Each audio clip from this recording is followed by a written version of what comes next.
Okay, welcome everyone to this Euronews debate on digital regulation. How do we accelerate European competitiveness and innovation through simplification? Now, simplification, we all know, is here in the bubble, is a buzzword for modifying regulation to make it simpler, right? So businesses can thrive even with the guardrails. How do we make that happen? And now, at the moment, there's a drive toward that, toward simplification.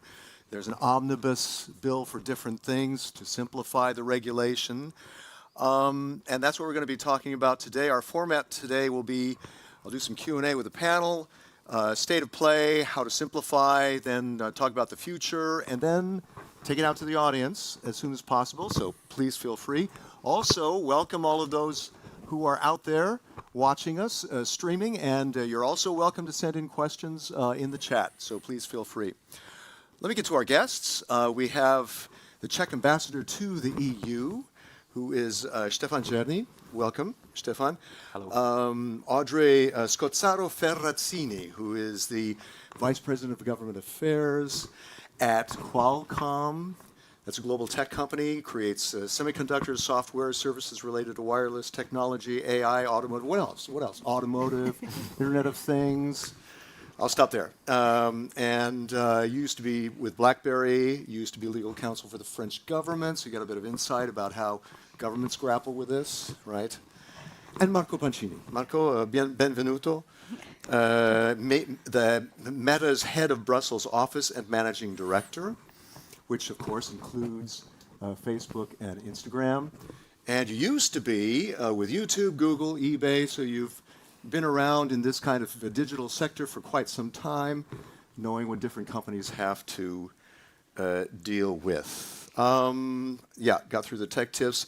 Let's start with the state of play. And just to mention that the European Council issued a call for action recently after the heads of state said, we want to review, reduce, restrain. Quote, our rules and laws slow us down rather than guiding us. And this comes after the so-called Draghi and Letta report. Those are two former Italian prime ministers. Actually, Mario Draghi was the head of the European Central Bank, and they issued two reports. Draghi sent it to the Commission, I think, right? And then Letta sent it to the Council.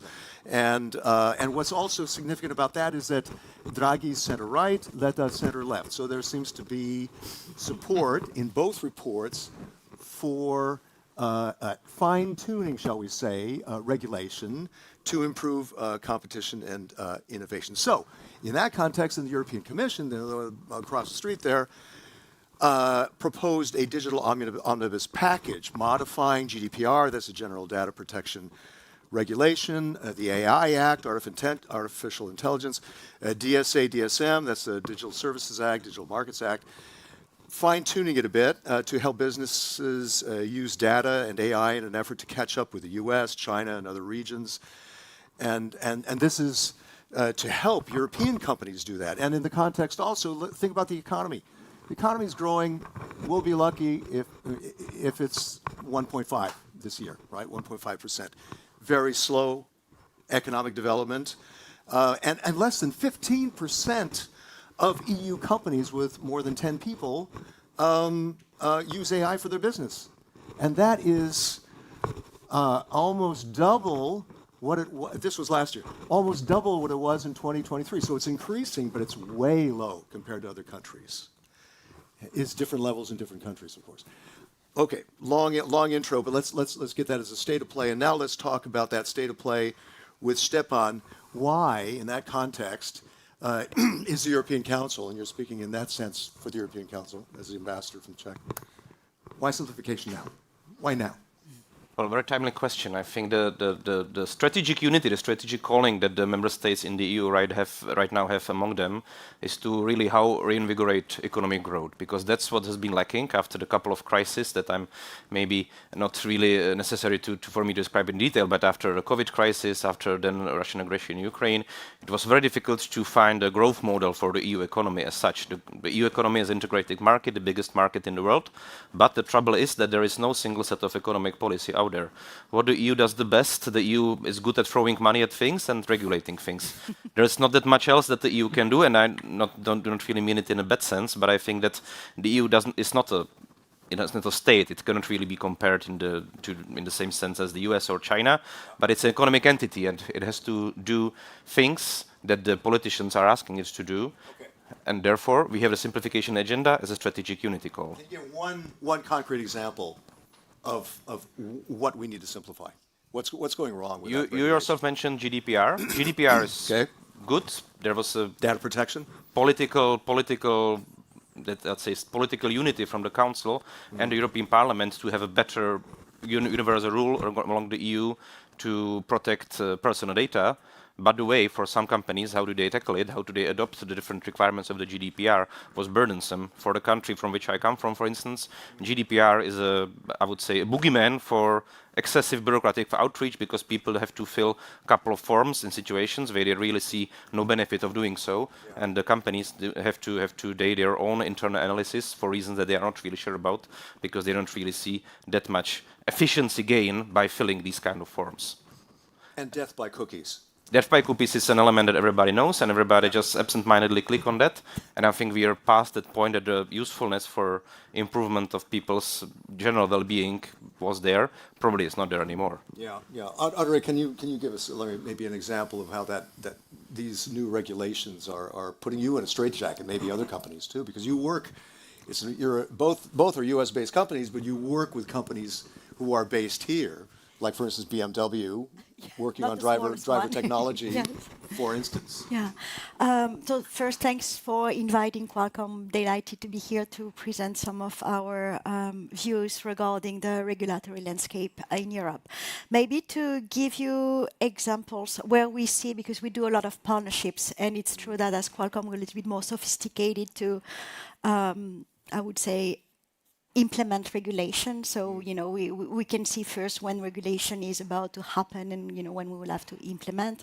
So as an example for us, when there was the regulation on AI, we were more working already on what would be the implementation. Yeah. So I'm giving you the opposite answer of what you're asking. Okay. But probably as well because we are sophisticated enough to be prepared for next step.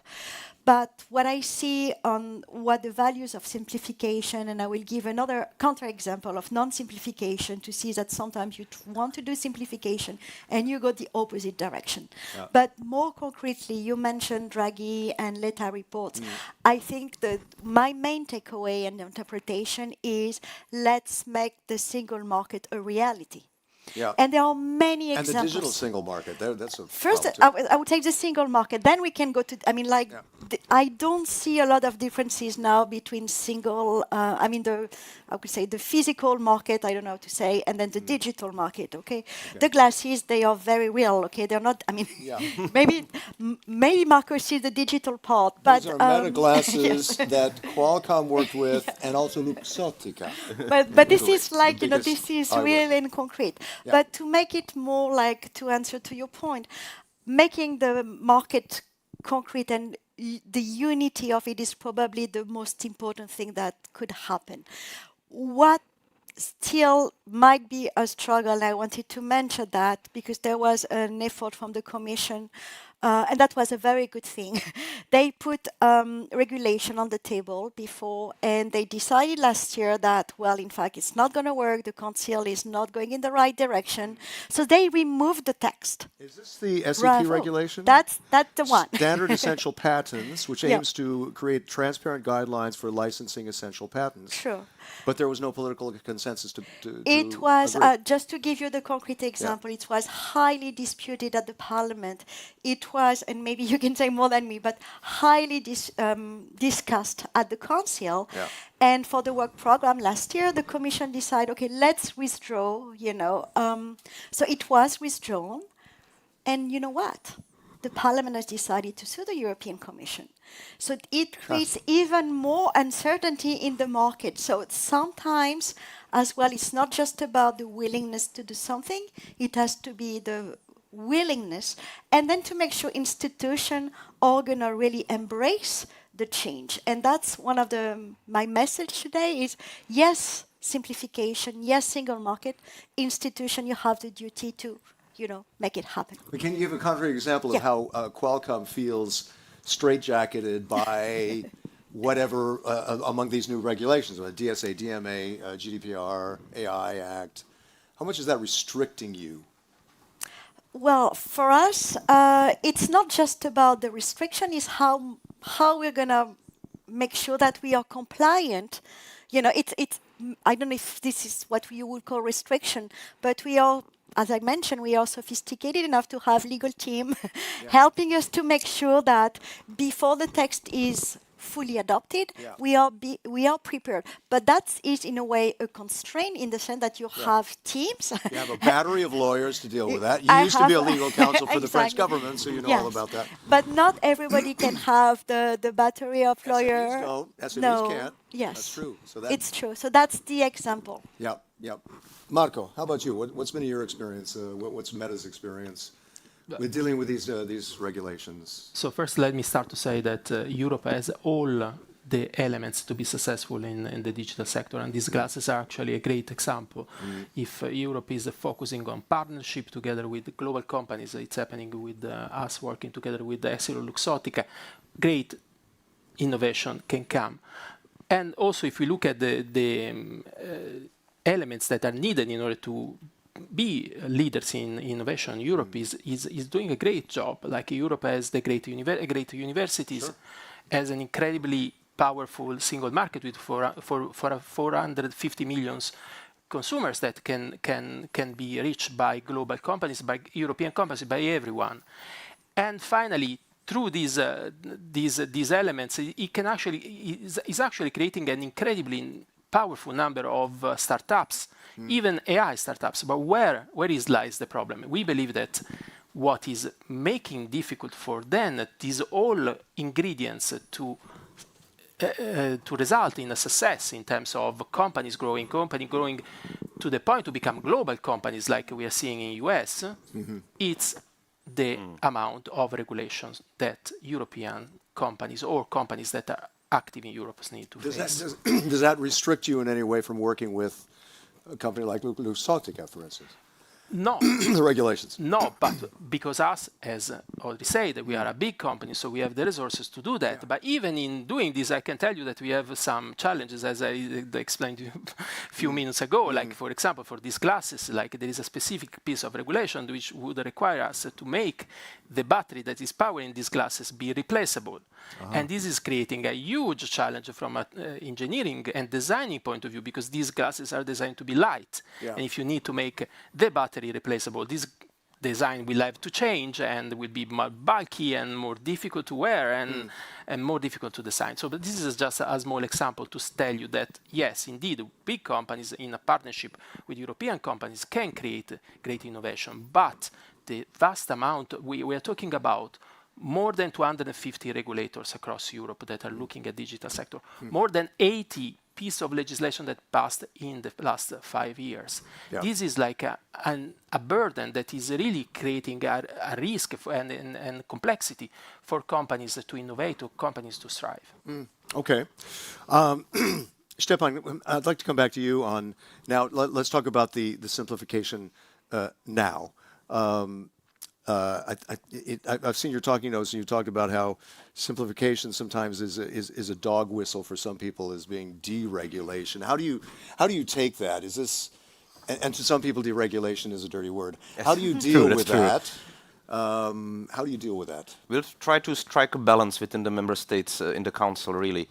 That the regulation really, for some contexts, means that we are abandoning our principles, our policy goals, and the set of rules which guide us on day-to-day lives in a way, because, of course, nobody wants to have a business environment with zero rules and zero enforcement, because then everybody loses in such a situation. But a simplification agenda as such, I think it's a nice way how to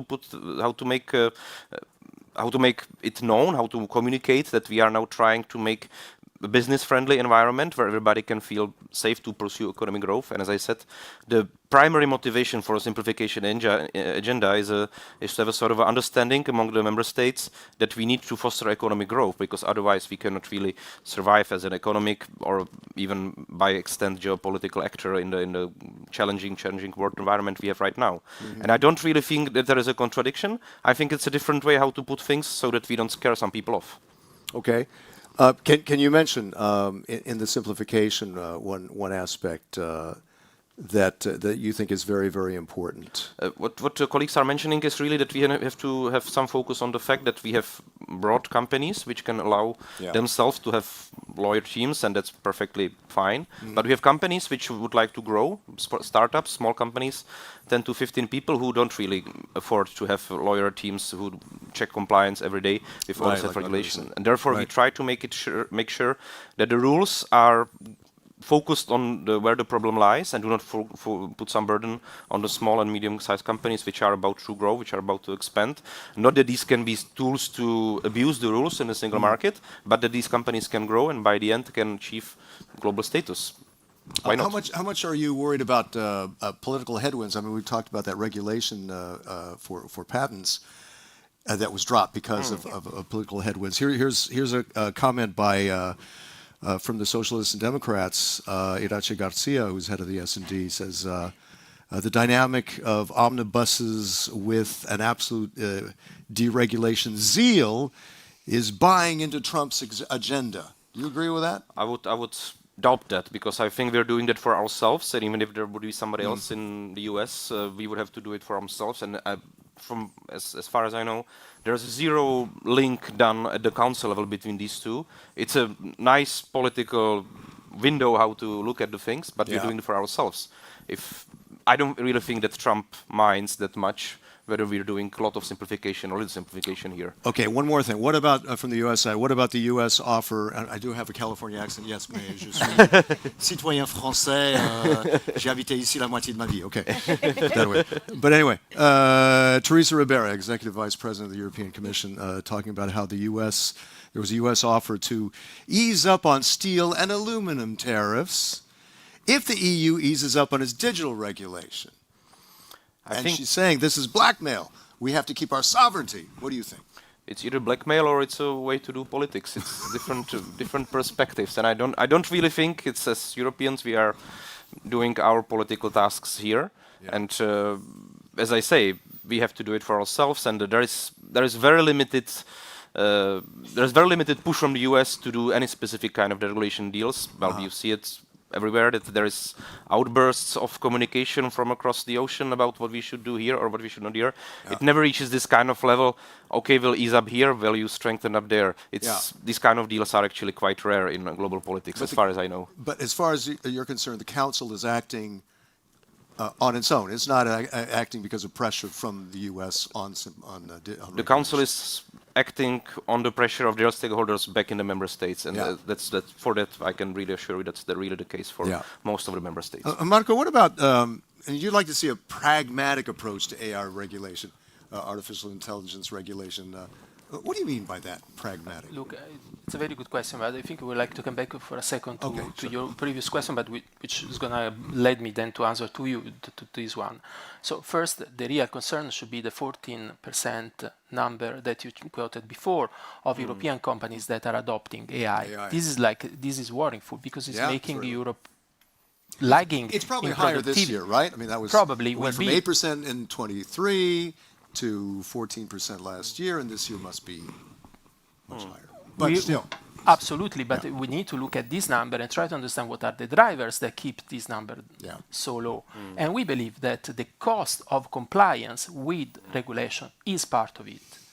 The resistance that the companies think they need, the hurdles that the companies knows they need to go through if they want to implement AI in their own tools and their own internal services, that's something that has to be taken in consideration as a problem. I don't even mention the fact that if a company wants to use open source AI models, then they run the risk to become as liable as the company that is developing and training the models as well, which is another concern. So to your second question, I really think a pragmatic approach would have been to stop the clock, take a step back. Let's look at the legislative framework that we created around AI in Europe, and let's try first to stop for the moment the enforcement, but also to understand if this framework is fit for the purpose of the goals and the fears that we had when we passed this. Okay, with the modifications, Audrey, that we see that are proposed by the Commission,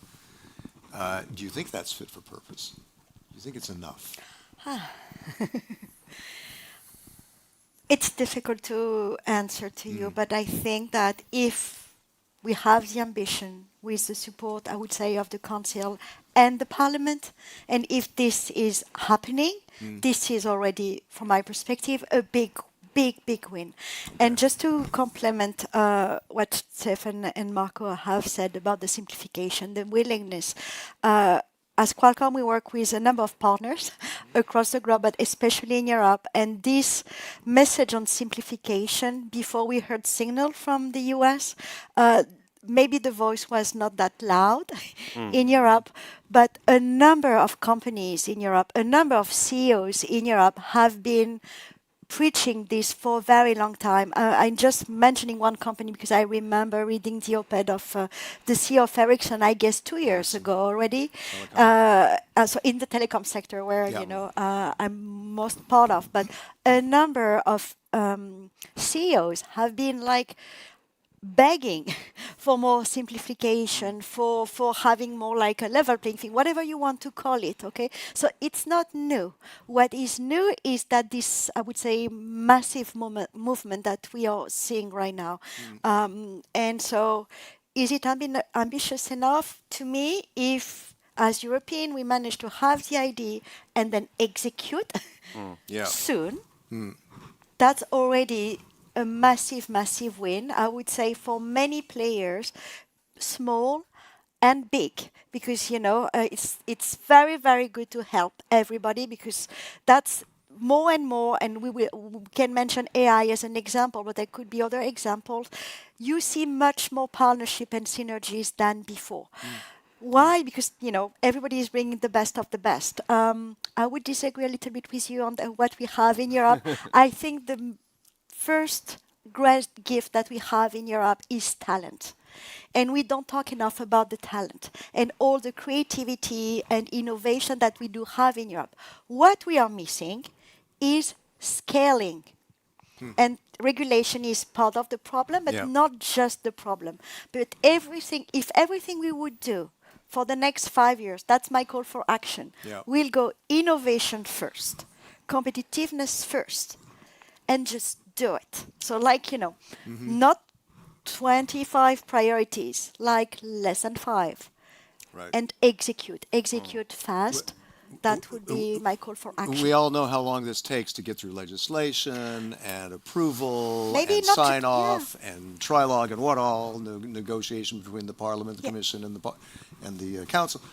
How much faith do you have that we can act quickly? I have faith. I'm a mother. I need to have faith. But I think as well, maybe regulation is not always the answer. Maybe it is, depending on what you want to solve. But there could be ways as well to work differently. I was discussing with my colleague Rosa on technical regulation, and one of the great ideas she had, so I'm just mentioning it, instead of going like hardcore with regulation, why don't we work with policymakers about ideas and testing the idea if it's working, and then roll it out? What about enforcement? Because you can have these regulations on paper, and how aggressive should the Commission be on enforcement? Because we've seen, even though there's this desire with the omnibus, there's been enforcement. X just got hit with another fine. Qualcomm's been fined in the past. Meta's been fined in the past. We're talking millions of euros. And do you think maybe on that angle, maybe to let the foot off the gas on enforcement might be a first step? I'm just musing with this. Would somebody like to? Look, on the enforcement side, I think it's one piece of the puzzle. Like, you know, I really would like to stress that that's not the main issue for the whole ecosystem. It becomes the moment when the rules that are passed are enforced without taking in consideration what's the impact that is enforcement and overall the regulation has on innovation. Right. For example, that's a very important piece in the Draghi report, which is applying both to regulation and enforcement of regulation, to take in consideration the innovation principle as one of the drivers to guide the institution in enforcing and also, I would say, in regulating.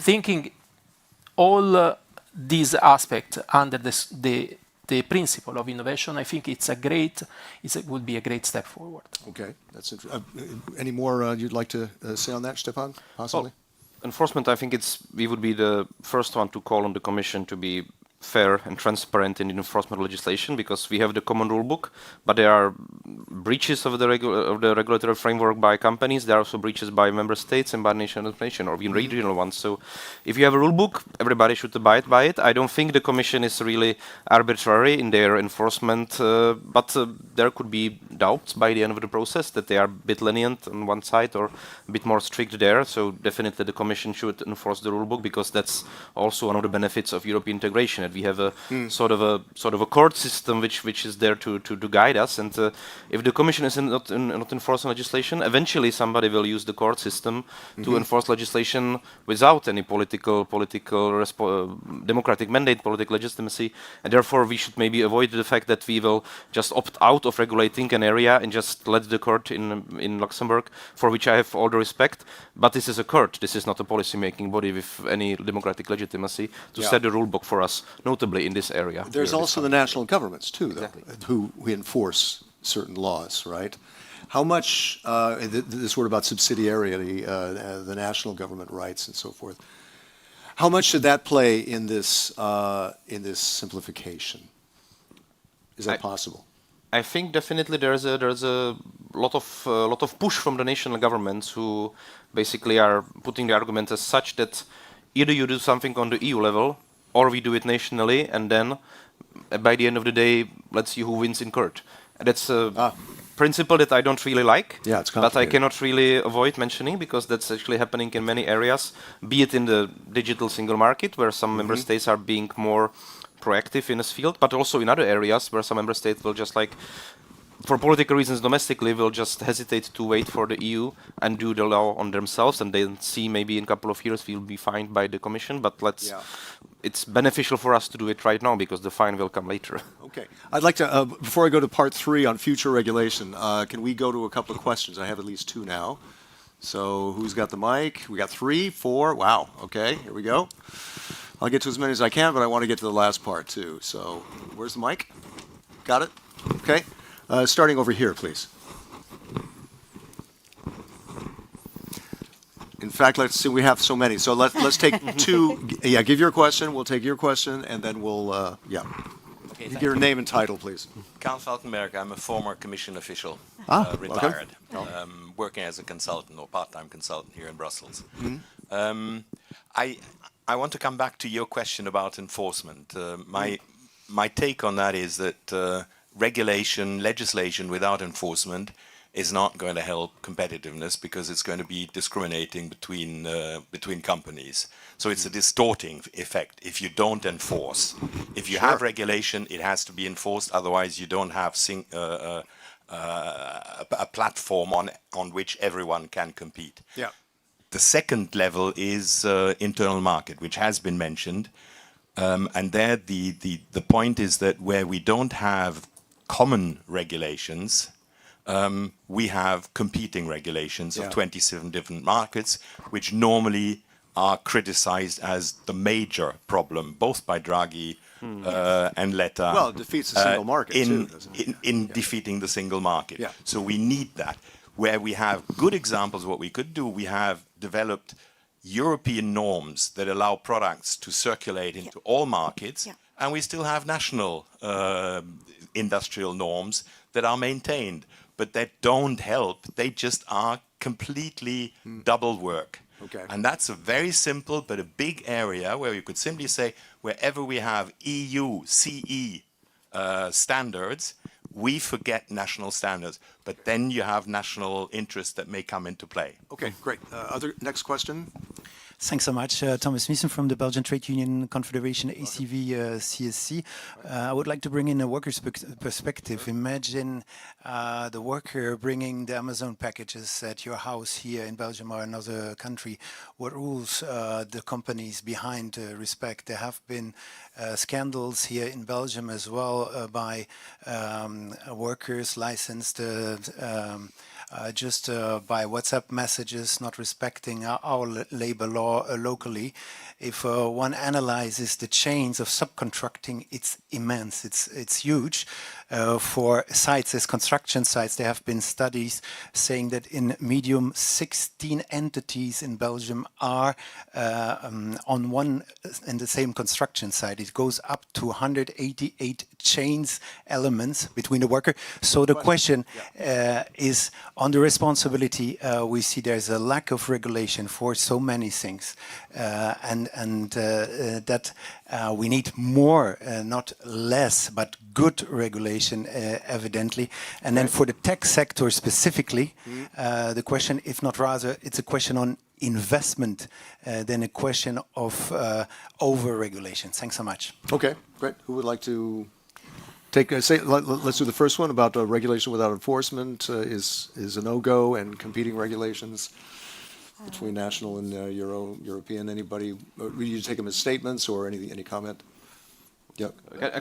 Please. Well, I think it touches really on the topics we discussed earlier. That really the EU as a supremacy of EU law is a principle which is really at the core of the EU project as such, and it's a huge benefit that we don't have in other international organizations. That's a huge step ahead that we did in the past decades, and therefore I really appreciate your mentioning the technical area, because that's really where we should do a lot of progress. It's not a politicized domain, as far as I can see. The politicians are not eager to discuss the norms for stuff that we everyday industrial processes use. So there could be a lot of progress done without mentioning the political constraint, which may hamper the progress in other fields. So here I would really invite the Commission to be more proactive and to be really enforcing the single set of rules that we have, because the single market, it's not something new. We have the single market rulebook since the early 90s, and let's use it, the physical movement of goods. Yeah,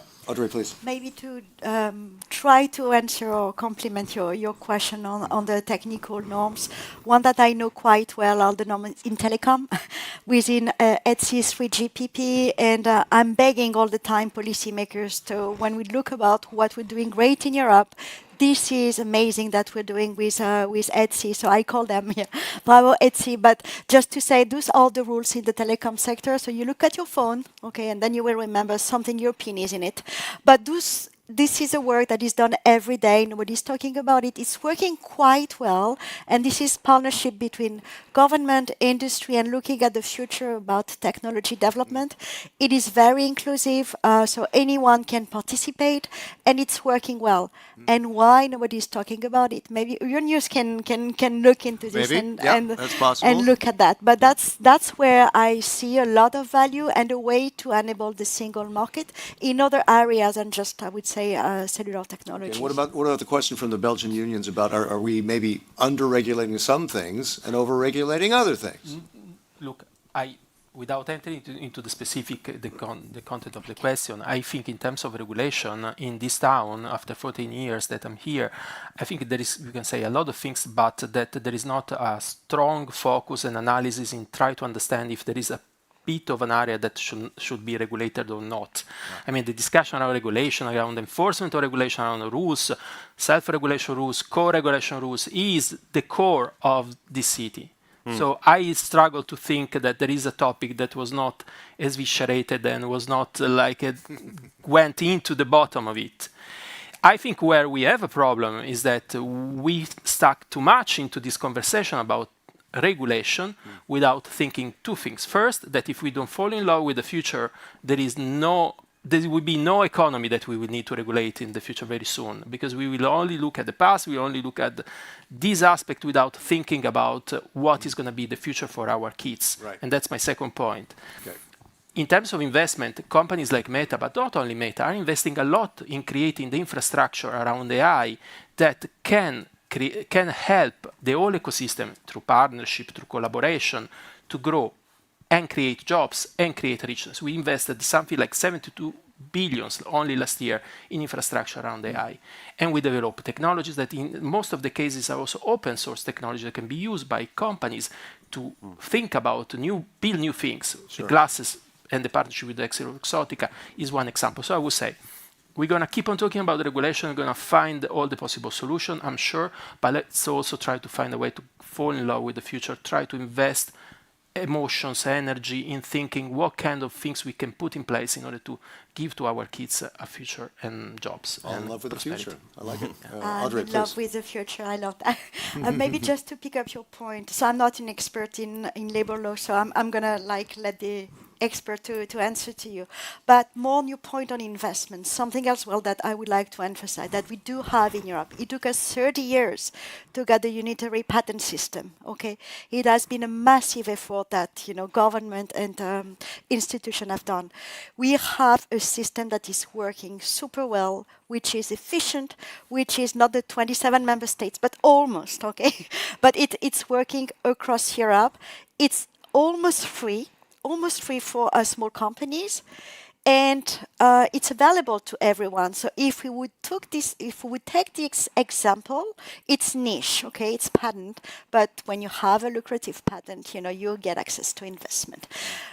Having this rolled out to key sectors and having strategic regulatory innovation, that would be my recommendation. So if you think on how to apply this for labor law as an example, then I'm happy to have a discussion with you.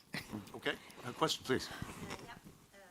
Can you hear me? Yes. Cinzia De Marzo, and former second and national expert at the European Commission, DG GROW, and I'm currently EU legal advisor. Piacere. So, Piacere. yes, thank you. Well, my question is related to the regulation, EU regulation, related to artificial intelligence, approved in June 2024. I even have the number 1689. I went through, and it's a mess. I'm a lawyer. I have to admit there are 180 preliminary points plus 113 articles. Good luck with that. And as far as we know, the impact of regulation at European level means mandatory, means that we have to follow all the rules included in the regulation. It's different compared with directive. Therefore, I wonder to what extent we want to implement, we are able to implement this EU regulation, the first worldwide, the first regulation, because the objective is to try to harmonize the rules related to artificial intelligence. At least it's one set of rules. It's not 27 Yeah, sets of rules. but At least that, it's right? very complicated. We are talking about simplification. Yeah. In this context, I don't think there is any kind of simplification. Sorry, I'm a lawyer. I repeat. Yeah. I went through all the texts. I got lost. Okay. Completely lost. All right, a quick comment on that. We've got add, another question back there if you can handle it. Yeah. I can add an extra level of complexity in what you have read. There are many articles, sorry, I forgot which one, okay, but many things need to be implemented through standardization bodies. So if I'm not mistaken, there were some mandates sent to Senelec and Etsy, and the industry was a little bit shouting, saying, because the timeline to implement was so short, so the industry at the European Commission, I'm not going to say a waiver, but give us more time because it's too complex. And I believe there are still discussion about that, but it's very difficult. Okay. It's very difficult. Question back there, and I want to get back to the third part, the future. Hi there. My name is Paul Adamson, in Compass Magazine. Seen from the outside, the whole simplification strategy seems slightly confusing. As you know, Mario Draghi, when he comes to Brussels, likes to berate the EU broadly, the Commission, the Parliament and the Council. he doesn't make any distinction about the perceived lack of progress as far as he is concerned on his report. And then the Commission, to be fair, in its comprehensive omnibus strategy is pushing things out, but then is being criticised for doing it too quickly in a too chaotic fashion.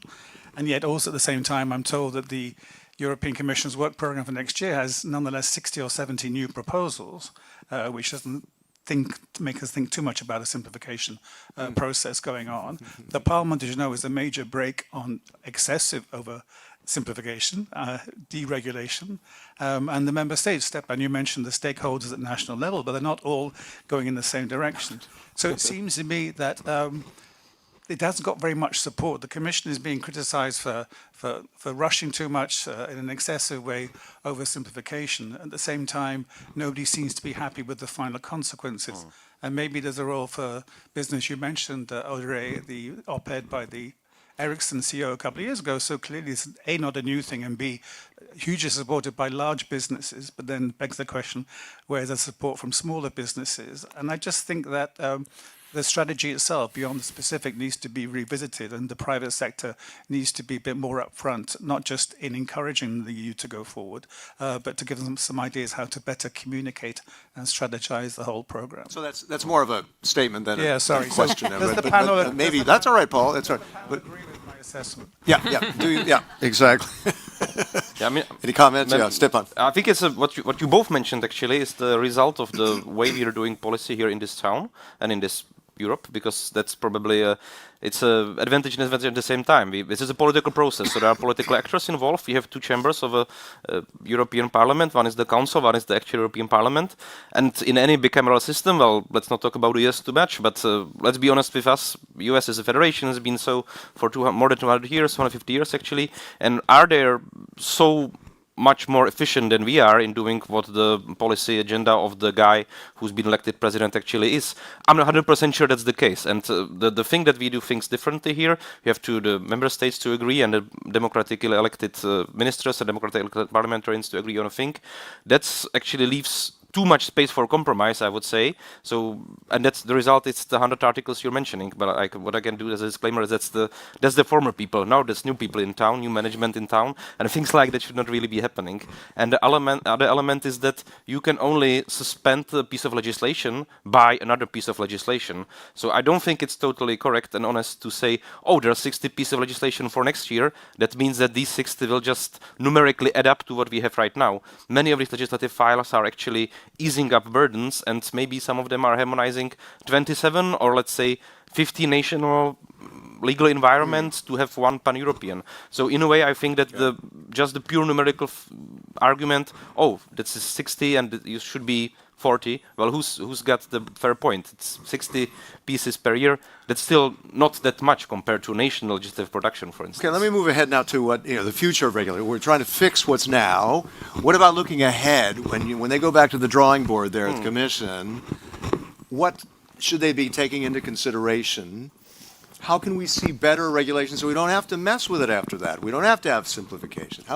Marco, what do you think? Look, I would like to go back to a rule that you mentioned at the beginning: review, reduce, restrain. Yeah, that's coming from the Council. That's coming. Council. Even another idea is coming from the Council, from the German Minister of Innovation. It says for every proposal that gets in, two pieces of legislation should go out, which I think it at least I'm sure somebody would say it's a bit extreme, but no, it's giving a sense of direction, So talking about the past, I think we should learn from some, I would call them mistake in brackets, because you need to look at existing problems, try to see if regulation can be the solution for these problems. Yeah. But maybe doing a trialogue until 6 o'clock in the morning for 3 days in a row, and then writing these rules without making an impact assessment and without really understanding what's, just like this famous piece of legislation that you were mentioning, it took how many months for the legal services and for the translator to clean it? Like 5-6 months. And the political agreement was done in the text. That was without AI, probably. And that was without AI. So this means that also the quality of the legislative process is something that has to be discussed. And thinking about the future, we cannot imagine that for everything there should be an act. So when we talk about the Digital Networks Act, the Digital Fairness Act, let's think really 2 times if the rules that we are already drafting, first, fit with the principle of innovation, and 2, fit for the purpose of solving the problems that Okay, Commission well, has in mind. the Commission would come back and say, well, look, we do impact assessments. I've seen them. We do consultations with you, with all the stakeholders, people involved. So what's the problem there? The innovation principle. In most of the case, in doing the impact assessment, the innovation principle is not taken in consideration. Yeah, yeah. True. Right, And Audrey? sorry, Marco. And it's not because there is an impact assessment that is followed by the European Commission as well. So, yes, They don't take enough of it into consideration. Oh, well, and the you have an consultations. impact assessment. Well, in the standard essential pattern that I was mentioning, there was clear, well, there were consultation for years, so we cannot say the Commission didn't consult. But there were impact assessment, there was suggestion, the Commission went in the other direction.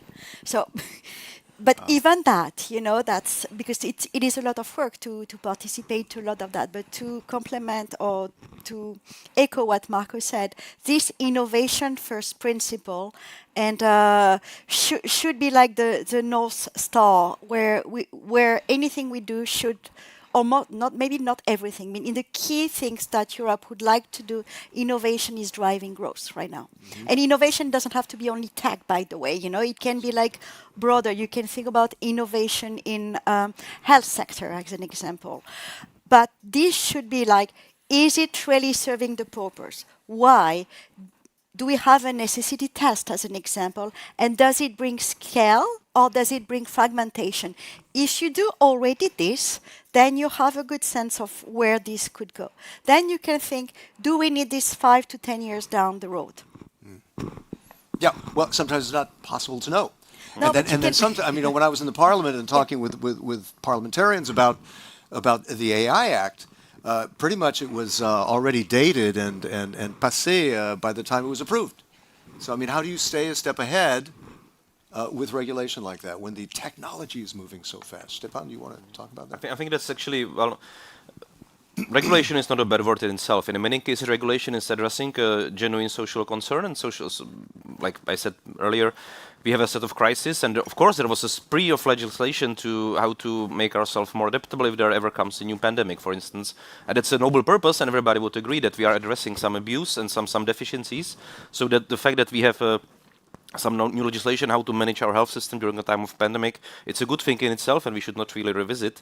But the issue could be really how we do the process right now with the bit, I would say, really bizarre thing with the rotating council presidency, where you have actually, in reality, you have ambassadors, professional diplomats being on par with professional politicians on the parliament side, tried at, as you rightly put it so, at the very early morning hours to forge a compromise with actually, and let's be honest with us, zero impact assessment done on the ground. The only room of maneuver is that the parliamentarians and the council people can agree on something, which in reality will have probably huge impact, positive but also negative on the lives of citizens and enterprises, and there's nobody to stop them. Well, who would be so audacious to stop them? And if this is a result of a democratically mandated process, of course, we could have some targets, we could have some guidelines to some just not to be on a world record running spree. Okay, I did 300 trialogues and the other guy only did 200, so I'm better than that one. But on the contrary, there's a sense of urgency from Draghi, who's pushing us, do more, be more active, use your time wisely. So it's a false dilemma to an extent, but it's a dilemma, maybe. Now, Audrey, I think you have the point that battery regulation was a bit of a mistake, right? That wasn't quite done right. How do we learn from that and do better regulation?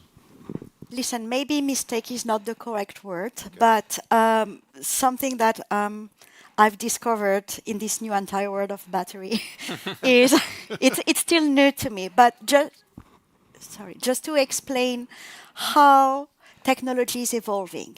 I'm not talking about regulation, but with our chipset, so I'm giving a Qualcomm example, but you will see where I'm going. Our chipset are very low power, high efficiency. What does it mean? Basically, you don't need to plug your stuff all the time, okay, to get energy. So what the battery regulation was, the aim of this battery regulation was very good. It was, okay, you buy a product, an electrical product. And you should not be, as a consumer, limited in your freedom to buy something because the battery will die. Okay? So, and that's very fair. But this is the past.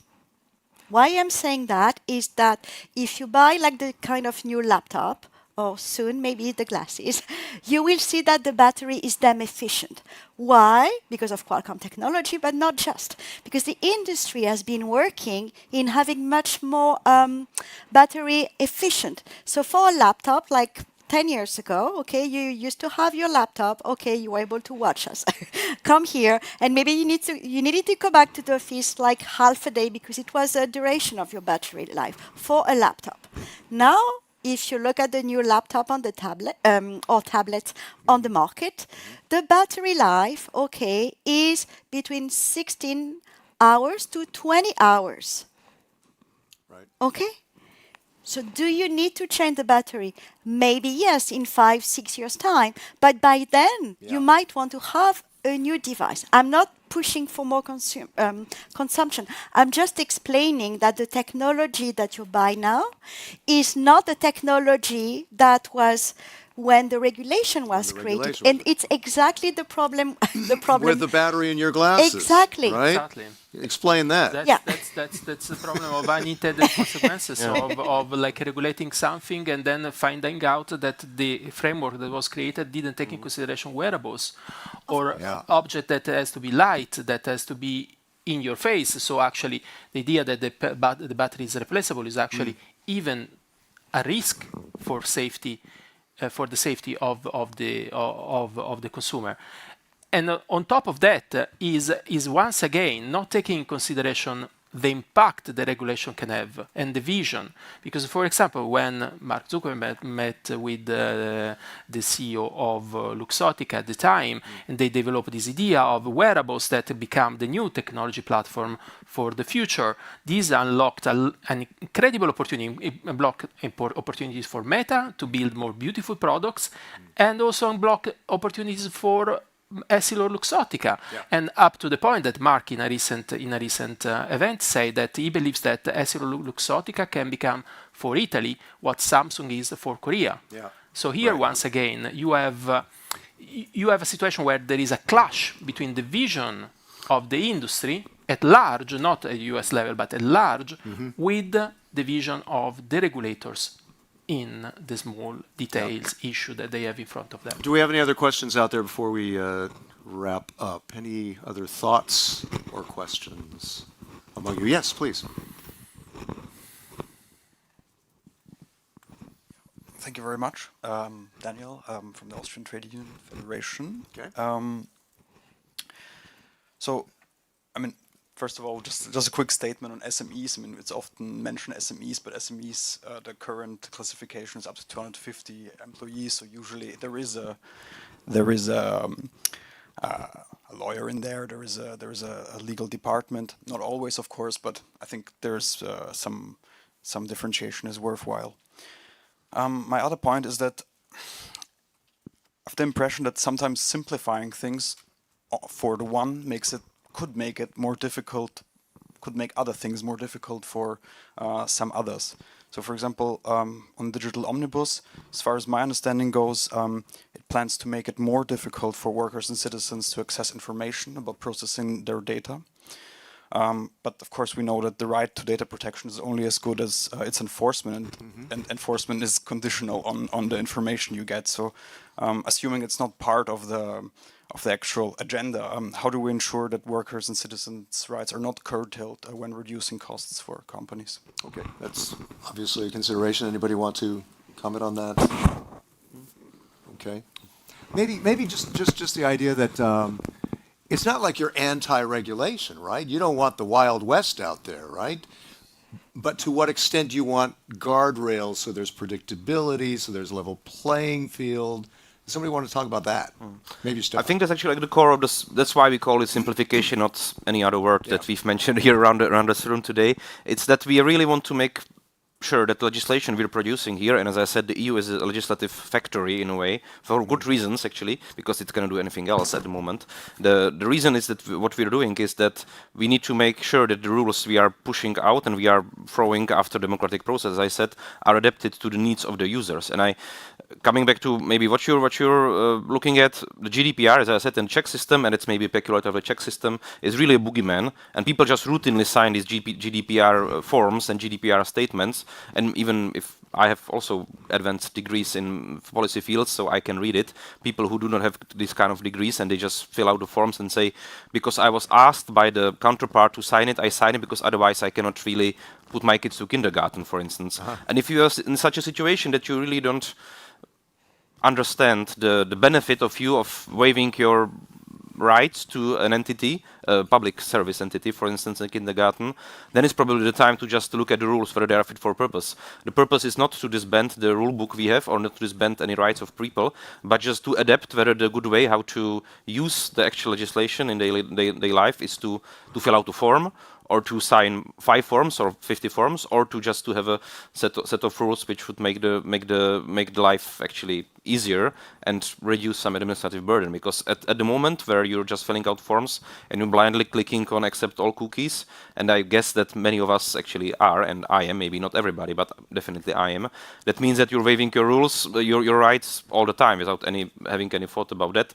It's of course a problem of me as an individual citizen that I'm doing that, but I do that, and that's reality of 21st century life, that you are so much, in order to access a service that you would like to use, you just click, and then of course there is some couple of euro cents involved maybe when you do the click, and we maybe can get rid of these couple of euro cents without significantly reducing my quality of life.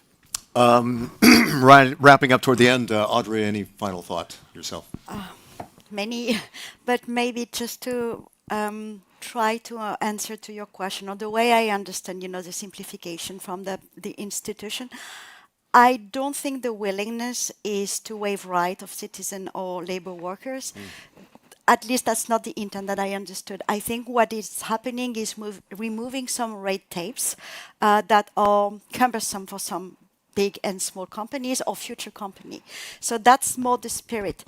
Now, as a citizen, I'm going to tell you that I believe, like, whatever rules we will have coming from Berlaymont and the Parliament, there are a number of core values that we do have in Europe and that people will continue to either respect or implement. Whatever CSDDD and all of that, will change. There are many things that private sector have implemented because either they believe in them or they have to do them or they need to follow market guidance. But all these corpus will continue to apply. So it's not just black and white. With regulation, you have as well some business practices. You have as well how people behave.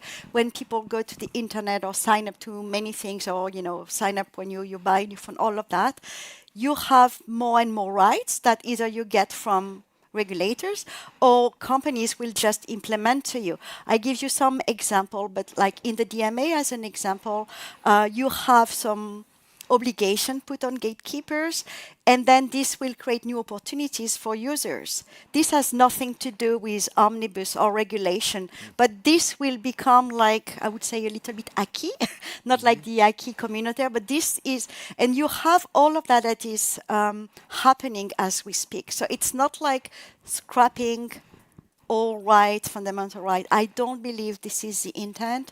And if this would be the intent, I believe that many people will be against this. Okay, final thought from Marco. Fall in love with the future. Where do you see it in 5 years? Actually, yes, you are reading my mind. No, but seriously, the simplification exercise is an incredible opportunity that Europe cannot lose.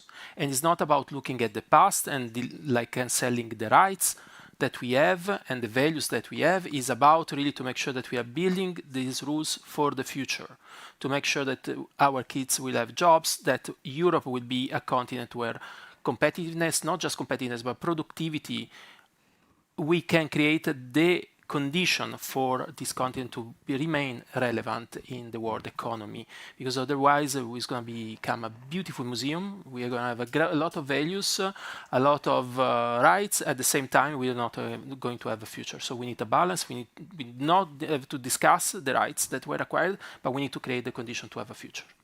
Great. Well, a big hand to Stefan, Audrey, and Marco. Thank you very much. Thank you.